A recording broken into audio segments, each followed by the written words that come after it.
remember when I started a healthy lifestyle, you know, you think you can live best of both worlds is what you think you can do, right? You're like, yeah, I can go out and get hammered and then show up for a 5 a.m. spin class. No problem. Like, no, sister, like one of those is going to win, right? And you've got to be almost like 2 feet in on what choice you want to have.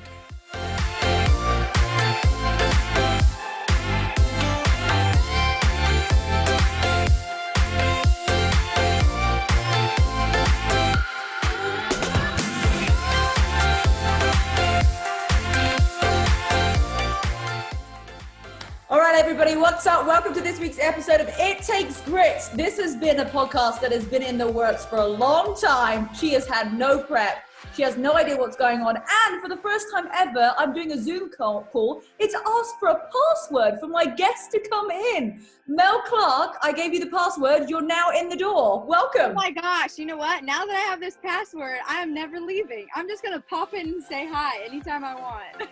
You know what's so funny? I was like, this needs a password because this stuff we're going to talk about like needs a password. Like, I was like, there's a reason that she needs a password right now because what we're going to talk about, like, I feel like you should have a password for it. It should be like unfiltered content. They almost need a password just to listen to this episode because you have to really like, are you sure you're ready? Are you sure? Yeah, and if you're sure, if you've got your right mug, if you guys can see my screen, I have a mug that was a birthday present from Corey that says my name in penises. Love that. That's what we're going to start off with. So I haven't spoken to you we've been texting backwards and forwards, but we haven't really like chatted. How are you doing in quarantine?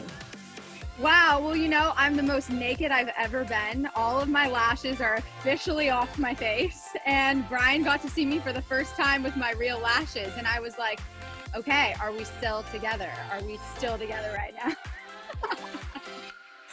Oh, what a great introduction. So those of you who don't know Mel and have not seen her on my stories, we met about almost 7 years ago. We worked for the same nutrition company. And I remember doing a speech up at the nutrition club that you were at. And Mel had longer hair. She's got shorter hair as we've got, in fact, my hair's got shorter as well. And I remember her like coming and asking me questions about things. And then we just started to get close and we became like this like invincible like sidekick of each other that no matter what each of us did, it didn't matter. We're like, no judgment. You can do whatever you want. You can be exactly how you are. And I think that's something that we're going to touch on today. So Mel, do you want to share a little bit about your story, like where you're from, how you got to Southern, you know, why you're in Southern California, all those things?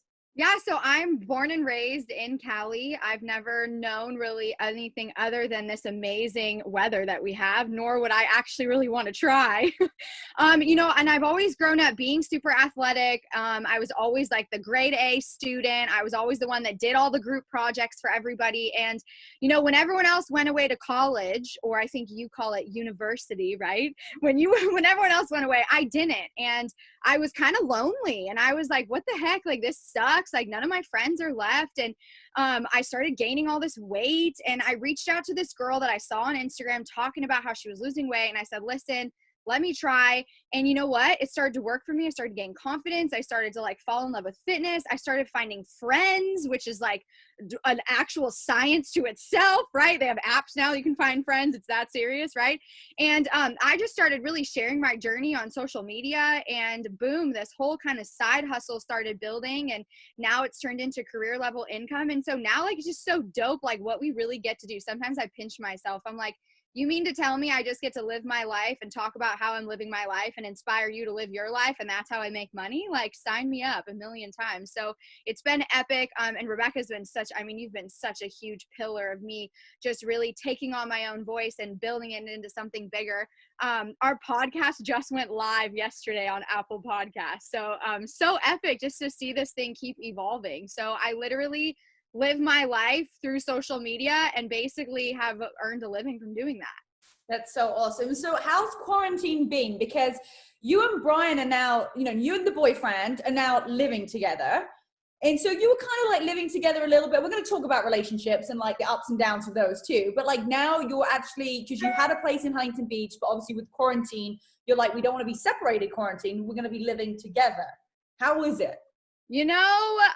Basically we started a sticker chart for me, because there's some new habits that I get to do.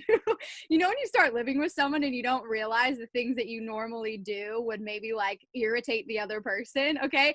Brian has got this weird thing. Like, I leave the cap off the toothpaste, and I could write a 3-page essay as to why it's more beneficial to leave the cap off the toothpaste. And it just irks him. And so I was like, okay, listen, how about let's build a new habit during quarantine? The habit is Mel's going to put the cap on the toothpaste. I get to get a sticker every time I do it. And once I get 5 stickers, I get a pair of red bottoms. Like, that just makes sense to me. Hold on, you only have to do it 5 times. You're going to be getting a new pair of shoes every 5 days. And now the shoes have actually turned into, I think we just need another puppy. Like, I feel like now that we've been home, I'm having this whole like, oh my gosh, like this is the perfect time to like train another dog. Like, maybe I don't want shoes. Maybe I want a dog. I love that. Corey's got more like weird habits. Obviously, Corey's actually just moved in with me. Okay. Like, the same kind of time that, you guys moved in. And, it's just like today he made eggs for himself and left the pan in the sink and has now left. I'm like, because the dishwasher hadn't been emptied yet. So instead of actually undoing the dishwasher and then putting it in. So I'm like, you've got to pick your battles, but the toothpaste thing, I'm on Brian's side with that. Because is he a clean person? You want to like, it's being tidy, right? It's cleaning up yourself. It's so funny with him because it's not even that he's like this overly clean person. It's just like, he's more of like a finish what you start. Okay. Of course it has to go the personal development route. It's like, where else does this show up in your life? Like you start something and you don't finish it. So his whole mentality is like, if you're going to start it, just finish it. And I'm like, I always agree. We should finish always everything. Always a finisher. Make sure you finish for yourself and others. Always. So what are some of his bad habits? Has he got anything? Is he getting any stickers for anything?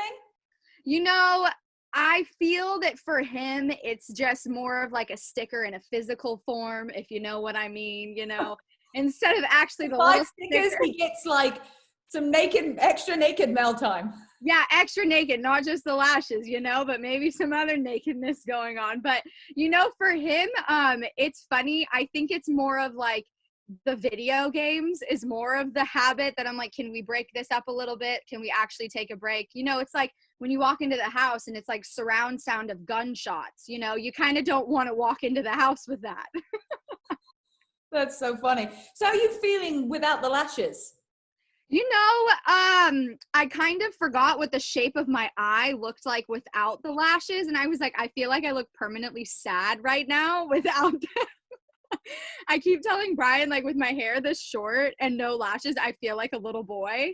And he was like, I promise you I'm not into little boys. So yeah, can you imagine? He's like, oh, actually, I'm really digging it. Like, I'm loving this.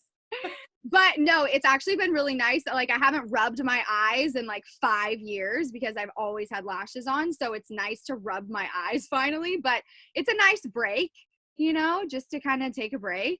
Are you ready to get them back on already? Or do you think you'll have them back on straight away? Or do you not like, I love that feeling of cleaning my face? No, 100%. I'm like stalking Instagram to find my next lash artist. 1000%. Yes. Oh, I love it. I know my roots are growing out. At least you can do yours at home. Mine's like a little bit of a dangerous thing. I'm just like, I don't know if I want to go down that road because could end up with an orange hair. So, all right. So talking about like relationships, and obviously, both of us have spoken to each other about ups and downs of relationships. And if you want to share, you and Brian actually split up for a period of time and then got back together and are now stronger as ever. If someone's going through a relationship right now and they're not sure if that's the right person or it's just not going the right way, how did you approach to have a break? Because I feel like that, I don't know if you guys were actually like breaking up or like you really just went on a long break, but like how do you even approach saying, hey, this is not working anymore? Yeah, and I feel like it's so scary because you never really hear the success of people like going on a break and then actually like getting back together and like it actually working out. But I think when you get to that point in your relationship, like where Brian and I were, and it was kind of like, all right, so we've kind of like passed over the like flirty, like this has been so fun, I just want to like make out with you all day, to the like now we're going on dates in public, to you've met my family, and you've kind of like progressed in the relationship, and then you get to that point of like, all right, so like what's the next thing? And that was really where we were at, and we finally like had that like behind the curtain conversation of like, where do you see yourself and where do I see myself? And then you start really like evaluating, like, holy shit, like, do I really want to spend the rest of my life with this person? Are we actually like in alignment with what we want out of like life? And then also like what I want out of a partner or someone that I can like be with 24/7. Thank you, quarantine, for really showing us true colors. And, you know, both of us we kind of had different, you know, viewpoints and perspectives when we had that conversation. And it was like a minute of, okay, so what am I going to do with this information, right? It's either you're going to accept it and be okay with what is, or you're going to accept it and then change something. And I went the route of changing something, and totally, I moved out of when us living together. And I feel like the biggest thing is like dating yourself. I feel like so often we like just rush into this relationship because we're like so excited about our partner. And then we sometimes like lose ourselves in there, and we like forget like, wait, what do I like? And who am I like outside of this relationship? And it was the best thing for us because I got to go figure out stuff on my own. I got to go remember what it was like to live on my own, be independent. There's something about it when a woman gets to be independent with her money, with her time, with everything that she chooses. And it really got to build me up to who I wanted to be. And then we got to reevaluate us together, right? We were both completely miserable for, I think it was maybe like 3 weeks. I think that's what we lasted. I don't know, Rebecca. Only 3 weeks? I was like, I feel like, I don't know, all those margaritas we had in between that time, it kind of made it all melt away, right? Thank God I had, you know, you have a friend that you can like rely on during that time, because it's so interesting to like know yourself outside of the relationship. And, you know, for us, it was just time to really like get clear on like what we wanted, who we wanted to be with, and then what are you willing to, I don't want to say sacrifice, because I don't feel like you have to like give up a part of you, but it's like, what are you willing to like compromise on? Or like, what are you willing to kind of like negotiate on so that both of you feel heard, you feel seen, and you feel like you're in a relationship you want? And for us, it ended up working out. And so obviously now, like being quarantined, we're totally back together. We actually low-key went and got married. So we'll go ahead and just say it on the podcast. Oh, I was going to say, can we announce it? I was like, a boyfriend? Actually, he's the husband. All right, we're announcing it here. Amazing. That's cool. So I'm so excited for you. And when you told me that you were married, we were in South Africa, and we just both happened to be in South Africa together at the same time. I mean, how bananas is that? Brian was doing a speaking gig there. We were over there filming some lions, and we sat down at dinner, and like, you told me, you're like, oh, well, actually we're married. I was like, oh my God. Like, I just knew it. I knew something was like coming, and you know, I'm so excited for you. I'm so excited things worked out. I'm gutted that now we're not both single and having our fun time that we were together. But you know, it's different times. We're now double dating, right? We've also done lots of things together.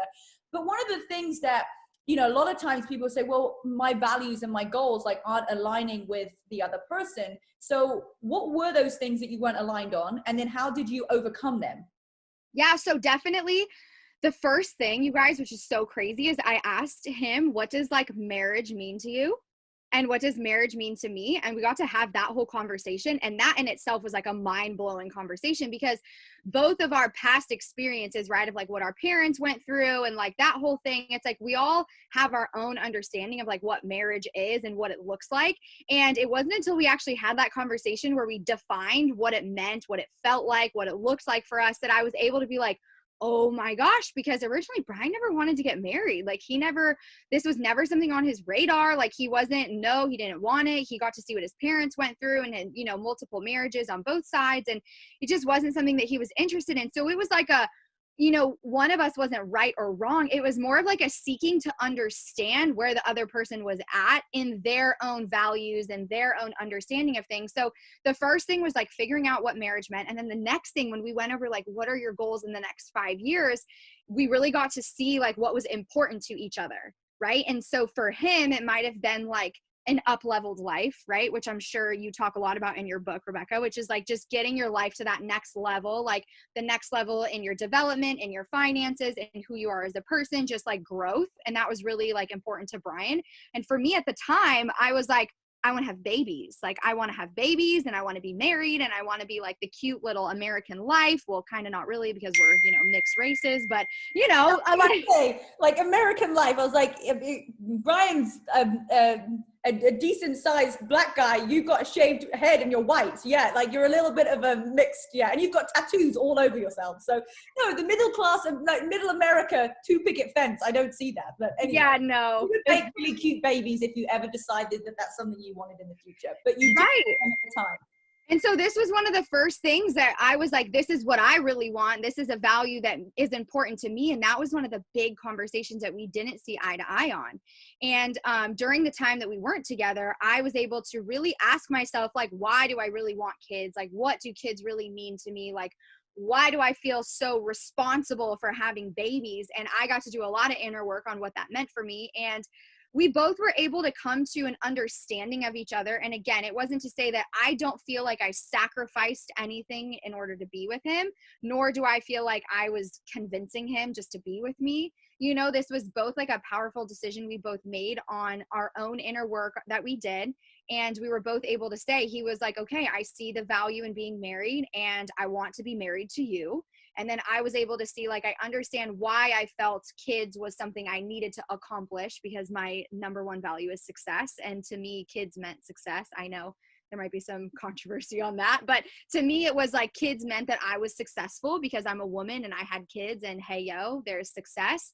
And, you know, we were able to really evaluate, like, what else does kids mean, right? It's like leaving a legacy or leaving something behind or leaving your print on the world. And we were able to actually come up with so many other ways that I get to fulfill that possibly isn't through like a human life, right? Which has just been so cool. So I think like figuring out those values was like asking those hard questions that you probably don't want to really ask your partner. Like even just asking Brian, like, how do you like to receive love from me? Like, that's like a hard question because sometimes you can feel I know how.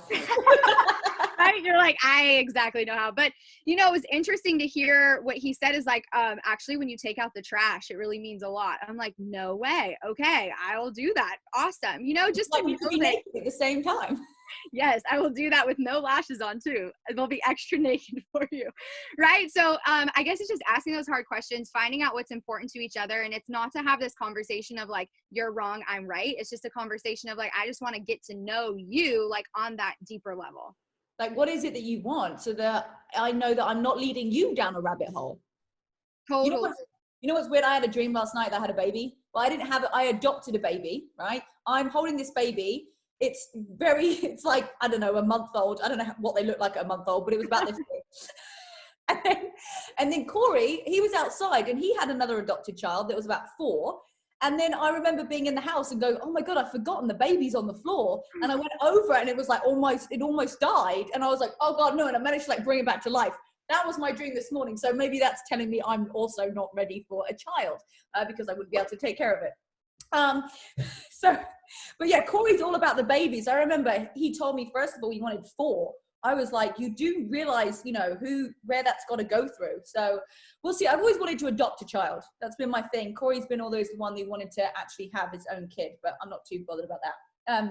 Talking of him, I think he's just walked in the door. So we'll keep this conversation light and fluffy from now on. All right. I'm just kidding. So I want to talk to you about like finding your tribe, like finding your people, because, you know, if I look at my friends list, I have about, I don't know, like maybe 4 or 5 people that I could, maybe 3 actually. That's me just being like, feeling like I'm popular by saying 5. But like, I feel like I've got my best friend in the UK that I've known since I was 10. I've got you. I've got my friend Kayla who lives around the street. And then I'm like, there's another girl called Christine. I'm trying to actually like, I'm just figuring out the 5, but it's like, I think we think that, you know, when you're on social media, you've got all these friends, you know, you've got a big following too. You know, you think that these people are like inundated with people, but you really do go back to the same people all the time. So how have you managed to find your tribe? Has your friend groups changed? I know there's a couple of questions, but the thing that our audience is really struggling with is how to be in a positive environment, how to get away from toxic people. So did you have a negative friends group that you've changed from? Oh my gosh. Now. You know, speaking about dreams, this is so crazy. So I actually had a dream last night that one of my like ex best friends was in, and I haven't spoken to her since the day that I like broke up our friendship. And it was in this whole context of she was that girlfriend that like I would always go out drinking with or going out partying with. And it was funny, like I remember when I started a healthy lifestyle, you know, you think you can live the best of both worlds is what you think you can do, right? You're like, yeah, I can go out and get hammered and then show up for a 5 a.m. spin class. No problem. Like, no, sister, like one of those is going to win, right? And you've got to be almost like 2 feet in on what choice you want to have and what type of environment you want to be in. And so for me, I had gotten finally to that point. I think you get to that point when you're just like, I'm so done being like this. You know, and it might be like you're just overspending all that money on crappy food that you're eating, or you're done spending time around people that make you feel shitty, or you're done going out and drinking all the time and not remembering what you did the next day. Like, I think you get to this like personal point where you're like, okay, like we're done with this. It's time to move on. And I definitely like I had to break up with friends. I probably didn't do it the right way. I literally just sent a text and said I can't hang out with you anymore. Like I don't know. I don't like acknowledge you to do that, but that is what I needed to do. I think that's fine though. I think that that is honest and fine. I mean, if you ever, it takes a lot of bravery to do that. Like, you know, instead of just giving people tell them why. Like you could say, I don't want to hang out with you anymore, and these are the reasons why. I think that's brave. I think that's honest, and I think it's perfect. Rather than just like ghosting people and then all of a sudden you're like flaking on plans, but you're not really saying why you want to flake on plans. Like I just have realized that first of all, I get to be the friend that I want to attract, right? So who do I really want to hang out with? And I get to be that person first. And then all of a sudden you start almost like attracting or running into people that are very similar to who you are and how you're showing up. And so when I was the girl that was out partying and drinking all the time, of course, those were the friends that I was going to have. And then all of a sudden, maybe I start working out or eating healthier, and I started meeting people over on that side too. And then you get in this weird, like, you've got like 2 sides to you, right? It's like Hannah Montana. It's like you've got the hometown girl and then like the pop star. Yeah. It's like you've got one side of you that's like all into this healthy lifestyle, and then you've got friends over on the other side. And that's when you really get to decide, like, you know, who do I really want to be in the next year or the next 6 months, and who's going to support me in getting there. You know, I don't think that you have to get rid of all of your friends, but I think that you get to have an honest conversation about like, hey, this is where I want to go. This is important to me. These are my goals, and I want you to support me in them. And then if they can support you, then right on, you've got those friends. But I feel you. I think people, you know, that have followings, even on social media, right? People have 2,000 followers. You know, you feel like, oh my God, do I have 2,000 friends? It's like, probably not. Like, right? You've got 2,000 people that are interested in who you are, but are they really like that friend that you can call when you're like, hey, I want to call and talk to you about this great accomplishment I just had, or I want to call and talk to you about this new scary goal that I have. And definitely, I feel like I've got probably around 3 people, and it's definitely, I've got you. Brian is that person for me too. And I've got Heather, and those are about my girls that like I can call and like tell you the worst of the worst and the best of the best. But yeah, I think it just comes down to like, who are you showing up as and who do you want to attract? And then, yeah, you're going to have those tough conversations, but that's where growth comes from, right? And this whole podcast, like it takes a little bit of grit. Like in order to get to where you're going to go, you got to have a little bit of that uncomfortableness to really grow and get out of there. And thinking about it, like when we were in kindergarten or preschool, like we don't have those same friends, right? You outgrow people, like you get to the next level, like it's normal and it's okay. And I think it's really cool when you become the first person possibly out of your group of friends to take that first bold step, because you could also inspire them to come with you and to change. Totally. I think what's interesting too is like, it's kind of like a breakup, and this way you can kind of cheat. Well, if you're in a relationship, you can't cheat, right? But you can cheat with friends, right? Because you can have your group of friends and then you can look for other friends. So instead of just going, right, I'm going to get rid of all of my negative friends, because at the end of the day, most people don't have the balls to do that. It's like if you're in a negative relationship, what do? You go seek out something that you're missing from that relationship. So I'm not saying you should cheat. I'm saying in a friendship, you can cheat, right? So you go and find those new friends before you just ditch all those other ones. And then like Mel said, you've got both sides for a while. And I had both sides for a while. I was hanging out with my healthy friends. I was still partying at the weekend. And then I just kept gravitating towards what was making me feel better. And I kept messing up. I would go out partying, you know, feel like crap the next day, feel like absolute shit. And I was like, I don't want to feel like that. This is what I want to feel like. And it was I think the process of about 18 months to really get rid of all of the old people and into the new. But it was only because I had dived into a new environment, a new group of people, that I was able to then separate myself, because I didn't feel like I was losing anything, because I wasn't alone. I think people are scared. And that's why you don't want to break up with somebody sometimes. It's because you don't want to be alone. So you don't want to have no friends. So go and find some old friends, transition, keep going into those really healthy friends. And then eventually those other friends are going to disappear. So totally. And I think sometimes like it can feel when you're lonely, like in the process of like, oh my gosh, like I feel like I'm losing people, quote unquote, but really it's like that analogy of like the caterpillar into the butterfly. It's like sometimes you have to retreat. Sometimes you have to like go back in order to like expand or to blossom or to like reach the new levels. So yeah, there is going to be a little bit of time. Like it's not going to be this like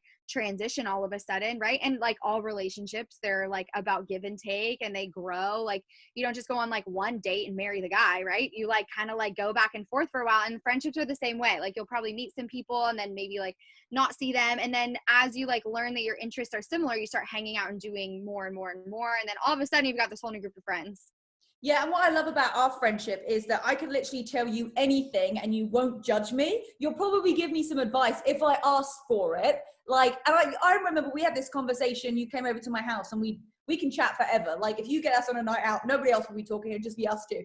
But I was like, I completely agree with what you're doing. If you want me to give some advice, like I would do X, Y, and Z. And so having that relationship with somebody that doesn't judge you, and if you ask for them, they'll give you straight up advice. Because, you know, I think if I was going out again, partying every weekend, you wouldn't judge me, but you would say, Rebecca, I think that you need to kind of pick yourself up and move forward. And you want a friend that's going to call you out on your bullshit.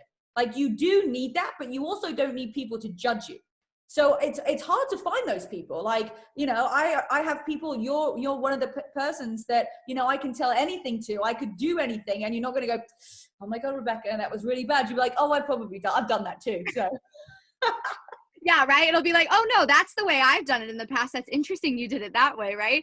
But I also think too, it's like, you have to be able to like, be willing to ask people those hard questions too. Like, hey, would you mind if I shared with you, my advice? Or would you mind if I shared with you how that comment you just made me feel? Like, this is how I felt. This is how I received that. Is that really what you meant? Because this is how I took it. Right. So I think it's just like, also just like asking people that, and really caring about the space between you guys, right? Like I have a relationship with myself. Rebecca has a relationship with herself. And then there's like this space between us that we have a relationship with, and really just caring that like, I want that space to be, you know, a trusting space, a loving space, a comforting space, and just making sure that I'm putting everything into that space that I can control. And then she'll usually do that too. And so that's how you have like that healthy space between to have a relationship.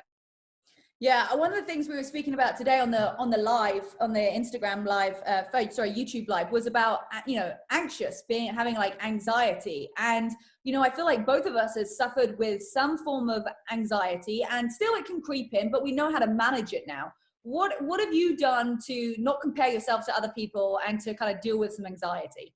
Wow. The number one thing is I've started to rephrase that word in my head. So instead of saying anxiety, I replace it with excitement. Because in reality, it's the same feeling inside of your body. It's the same triggers. It's the same nervous system. And it's just the label that we give it. And so instead of saying like, I'm suffering from anxiety, it's like, I'm actually excited. And what am I excited about right now? Because I feel that that's a lot of times where it comes from for me, is like, I have this overwhelming excitement for possibly a new project or a new thing that I'm up to, or this over excitement of like everything that's on my to-do list or my schedule. And sometimes it's just a matter of like, first of all, like relabeling it. And then second, it's just about like, what can I control right now?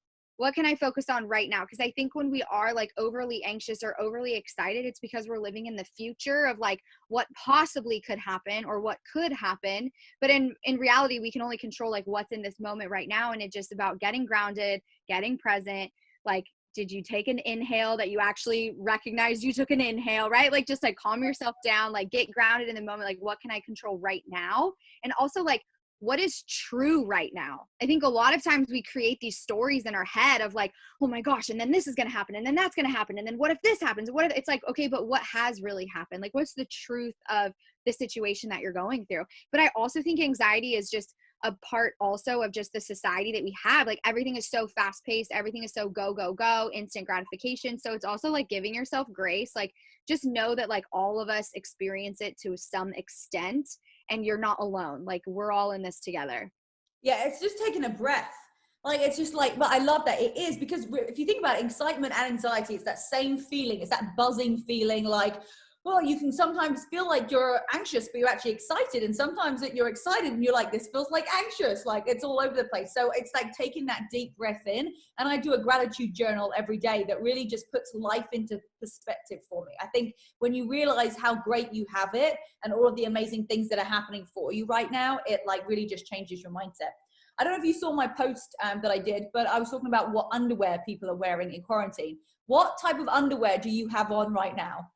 I don't have any on. I knew it. I knew. What are you wearing? You never wear underwear. You never wear any clothes. I don't even know. Are you in the closet right now? You're in Brian's closet because I can see all of his shoes. So you're wearing but what underwear what are you wearing then? Are you wearing jogging? Are you wearing pants? I've just got shorts on. Okay, so I was really excited to do this with you that I actually took a shower. So I took a shower. So I'm clean. It's not like I'm, sitting here stank, but no, I've just got loose shorts on, so it's definitely airy down there. Oh yeah, we're getting the air in, right? Oh, okay. It's almost. So my question was, people today, is what I realized yesterday is that I had been putting, you probably don't wear any clothes at bed because that's just what you do. You walk around naked. I like to be a little bit more like conservative, and I like to have like sleeping pants on that kind of look like granny knickers, but they're comfortable for me. And what I was doing is I was putting those types of knickers on during the day. And I said, the game changer of being in quarantine is wear a thong.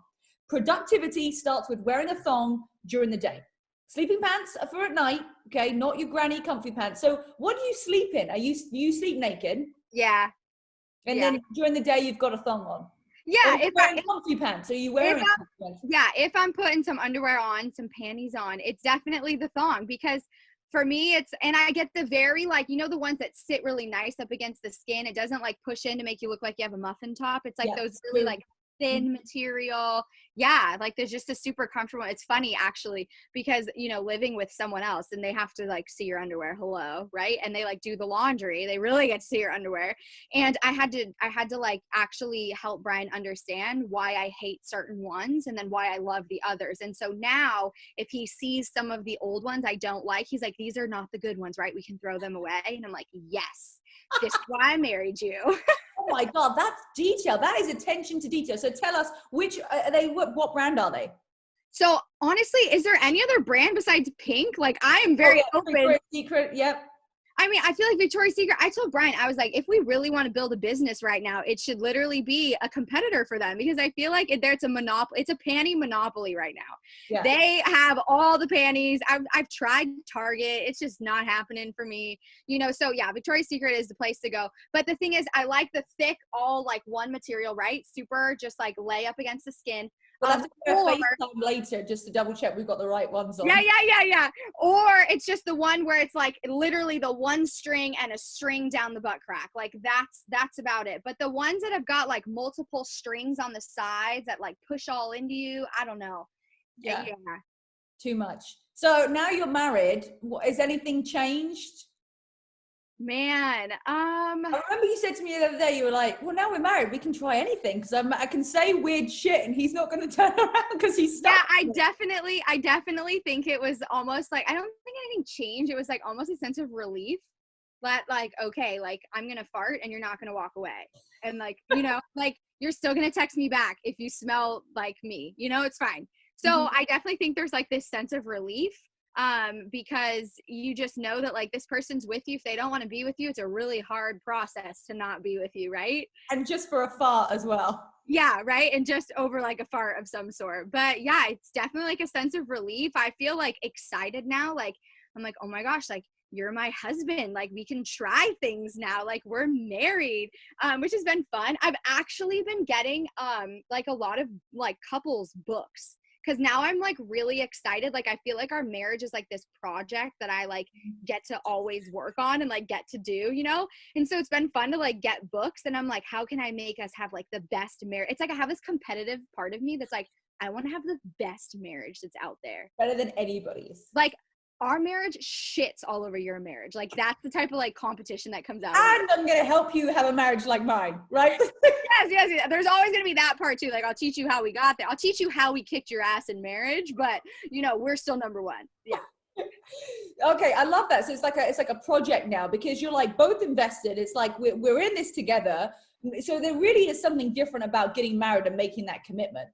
100%. I totally feel like there's this sense of relief between the both of us, and there's almost this sense of like, yeah, that anxiousness is gone. That's what it is. We're not like, you know, sometimes I feel like I was on edge about like, oh my gosh, like, is he with somebody else, or is he talking to somebody else, or am I doing something wrong, or is there something he doesn't like about me, or like, you know, I feel like we always have those little like negative thoughts in the back of our head sometimes in a relationship. And I feel like once like the commitment was like obviously legally official, it was kind of like this sigh of relief that like, oh my gosh, like he really likes me a lot, like likes me so much that we told the state of California, like this is it.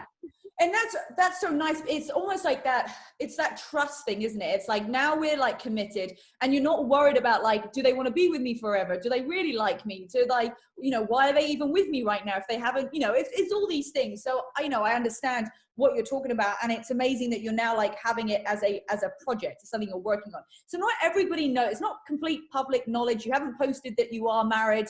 It's like, so can you just give us, for those people who don't know, like a bit of a recap? Because you were together for how long? Then you broke up, then you came back, and then you got married but didn't tell anybody. And then do you have a ring yet? Do they have the engagement ring? We're waiting. Okay, so it's all backwards. It's all rather wrong way, which is great, which is how my life is. So just give us a quick recap. Yeah, so we, oh no, this is great. That's Brian. He's Live coming in. Don't tell him. Live action right now, right? So we met in December of 2015, and this is now 2020. And then actually it was right around Easter. This is so fun. Oh my gosh, I spent Easter with you last year. Wow, that's already been a year. Yes, the four of us spent Easter together. We did. And so right after that, we went on our little break. And I would say it was Corey and I blamed us. We're like, after that, they separated. Yeah, it was the worst Easter brunch ever. We were like, not happening, right? No, but yeah, so it was right around after Easter until, you're right, it was way longer than 3 weeks, because it wasn't until about mid-June, I feel like we kind of like were coming back together. So we were together 2015 up until last year around this time. And then it was probably about like a April, May, June, maybe about like a 2-month, almost 3-month break. Wow, I thought it was weeks. There goes my like happy ever after, right? And then, you know, we got back together in around November of 2019. We started talking about like, I think it's just time that we just do this. There was a lot of business reasons, you guys. Like marriage is so much a business contract. Like you're literally telling the state like, we're together, these assets are our assets moving forward, this is both of ours. Like it really is just such a business deal, I feel like. And so we were really doing it for a lot of business reasons, because now we can start merging together businesses that we've created. We can actually start putting things in both of our names together, so we're both entitled to everything that we're building, which was definitely what we were looking to do. And so honestly, the quickest process for us was like, you just go online, you've got to get your license, and then once you have the license, you can go straight into, I think, the little court thing. We booked a date, and we got married on January 24th of 2020. So it was like right away after the holidays. I wore an all white Lululemon outfit, and he wore an all black Lululemon outfit. It was like the most romantic thing I could have planned, because it was so us. And then right after that, we went out to brunch, and I got an egg white scramble and went and did a workout. So it was pretty much magical. But no, I don't have a ring right now. Again, like, honestly, it's been really nice to like nobody really like knows, because we've been able to just enjoy it. You know, we've been able to just like live in it, like walk around the house and be like, holy shit, like we're married. Like this is so cool. So it's been like our little thing. But I think the quarantine rained on his ring parade, because I'm pretty sure this was when he was already going to be going out and getting one, because we just had a big, you know, bonus check that just came through in March. And so if I put together all my, you know, my female science, this was when he was going to get one. But I think with quarantine and stuff, it's been a little bit different. But I know that he has something picked out. You know, he likes to tell me that he's already picked out the ring. And so I'm just excited whenever it happens, it happens. And then we'll probably post on social media. We just don't really deal with all the questions, you know? People are gonna be like, wait, you're married? Where's the ring? When did this? Blah, blah, blah. It's like, oh my gosh, let's just like at least have a ring, and then people won't ask that question, and then we'll work on it from there. Yeah, I know people are so nosy and they want to make sure they want to have everything in the right order. It's like no one's lives is completely contracted into perfect like stream. So, you know, it's not going to work like that. So, well, and honestly, with like the way quarantine is going, there's probably gonna be way more people doing courthouse weddings now, because that's at least a government essential thing that's open. All these other weddings that were planned right now, people are having to cancel them. yeah, my brother's wedding. Oh shit. Yeah, brother's married, was getting married 29th of May. Oh, you got your brother got married just before it all shut down. So Yep. he got his in. And yeah, Jess and James's wedding. They've moved it to the 7th of May next year, which is my birthday. I might also be in Mount Everest. I don't know what's going to happen. So I was like, I looked at the invitation and I was like, oh, 2021. And then it wasn't until like an hour went by. They were like, yeah, on your birthday. Did you not see that? I'm like, nope, did not look at those details. Oh my gosh. Well, who knows? There could be another pandemic and we'll be right back here. So, hey. Exactly. So, you know, what's coming up for the future for you? Like, where do you see your business? Where do you see like where you're going? Obviously, like you and Brian, like what's happening for 2020 apart from quarantine? Man, I feel like, so actually right now we're in the middle of selling this house. I'm sitting in the closet right now. We're in the middle of, we just put this house up on the market. We've already put the down payment and already got approved through the bank for the new home. So we're actually moving during the middle of quarantine, which is really exciting. My lease will be up at my space in Huntington Beach. So it's all kind of like really good timing that we'll be moved into a brand new house. We're definitely looking at the dog. Okay. So I'm doing my stickers so I can look at getting that dog. But as far as business stuff, you know, Brian and I are really excited to actually create like a brick and mortar place inside of our new community where we can really impact lives in person. You know, social media is obviously how we're building our businesses right now and staying connected. But in the future, we want to have a place where people can come in and grab, you know, healthy plant-based smoothies. They can get energizing teas, they can get protein coffees, they can hang out with us, they can meet us. So we're excited to build out something like that.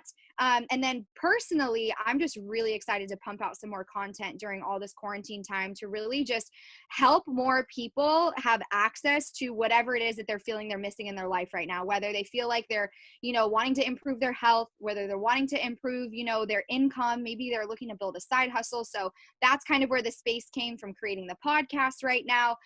We've got so many collaborations we're doing now with amazing like fitness trainers and stuff that are like willing to just collaborate for free, which has been awesome. We've had so many girls plugging into your live workouts and they're like obsessed with you, and Alfie, of course, which has been so fun. So yeah, I mean, big moves for us for sure. And who knows, maybe we'll actually have a wedding in 2020. I don't know. Wow, I love it. I'm booked in. Get me signed up. Well, I think if we I definitely feel like after this quarantine is done, we need to go on a night out. I haven't really drunk any alcohol for like 6 months. So one drink in and I'm going to be like anybody's. I'll be Mel's. It's fine. But I'm really excited to actually seeing you again in person. And I want to thank you so much for coming on the podcast, being so open, sharing all the news with your marriage and all the things that you have going on. So thank you so much, Mel. Make sure that you go and give her a follow. I'm going to put all of her details in the description below. And also leave us a review on the It Takes Good podcast on YouTube, Spotify, iTunes, wherever you're listening. Have a great week, guys, and I'll see you next time. Bye. Bye. I want you to understand that right now, it may not feel good. It may not look good. I'm not going to convince you that it should, but I do want to convince